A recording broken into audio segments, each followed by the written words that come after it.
The excavation on our home was very complicated, and it's because it's on a hill. There's a lot of drainage, it's shale, and it's not something that you would want to turn over to just anyone. We have a lot of big retaining walls, and retaining walls have been known to collapse, and so you've got to do it right. And if this is going to be a generational home for us, I don't want our kids to be out there rebuilding retaining walls because it wasn't done properly, because water's flowing over the walls. It's really very technical, and I actually learned a lot by working with them. And it's not something you would just want to turn over to anybody. They've got to have the right tools, the right equipment, and they have to be really smart. So we had a lot of excavation that needed to happen. Our house and our barn is built on a hill, and it actually sits on the edge of the woods too. So what was really important to us is that we kept the woods intact. We didn't want to cut down any trees. We wanted nature as it was, and we wanted the house to fit perfectly inside the space. And when you start messing with a hill, obviously one of the things you've got to worry about is drainage and making sure that you don't have water coming down into your house or into your barn, that it flows correctly.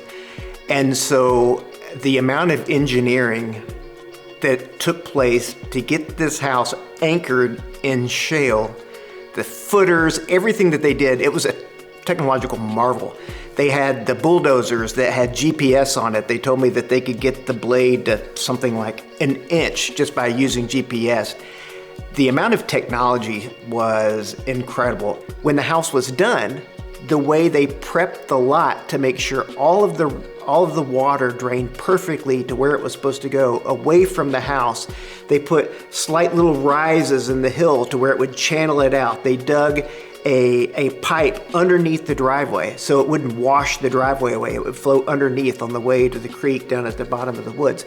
A lot of people think of excavation as you come out, you clear some land with a bulldozer, and that's that.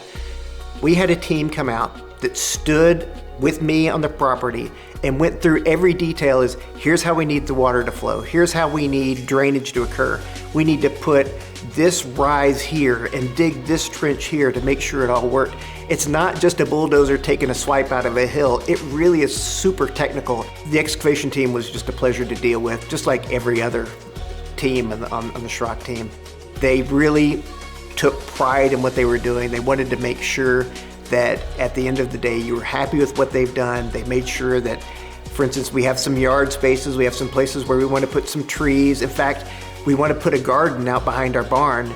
And I just happened to mention that to them. And he said, well, I'll go make a little flat spot out there for you so you can have your garden, just because he was a nice person.